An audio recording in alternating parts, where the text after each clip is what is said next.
So, hey Aubrey. So you came all the way from California to Aix-en-Provence.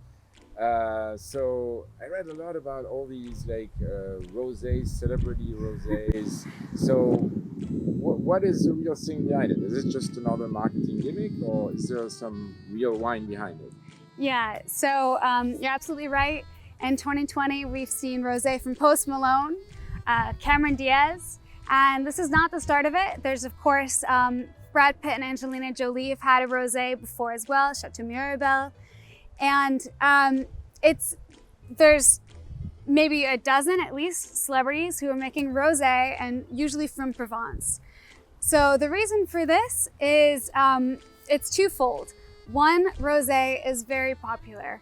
You grew up in Provence, and you've probably seen yourself. I mean, what's the difference between rosé being sold in America today versus 30 years ago? I've seen tremendous growth in rosé. We used to drink rosé for lunch like 30 years ago here, and now it has become big in America. Yeah.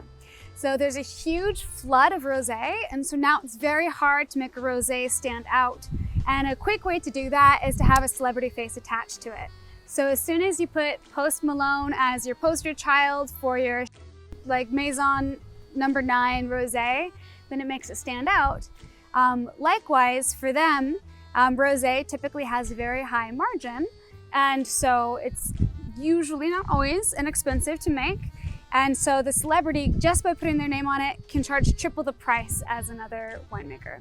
So as we know, in Provence there's bad rosé and very good rosé, and their quality overall has actually been improved in the past years.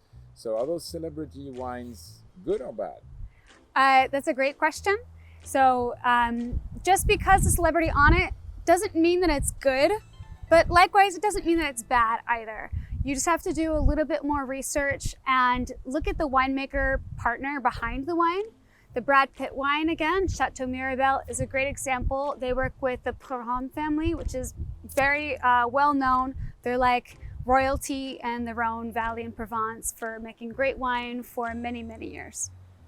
Yeah, so again, like everything else, there's good and bad. You just have to figure it out. You just have to do some research or trust the person buying the wine for you. So give us, what is the worst? The worst? I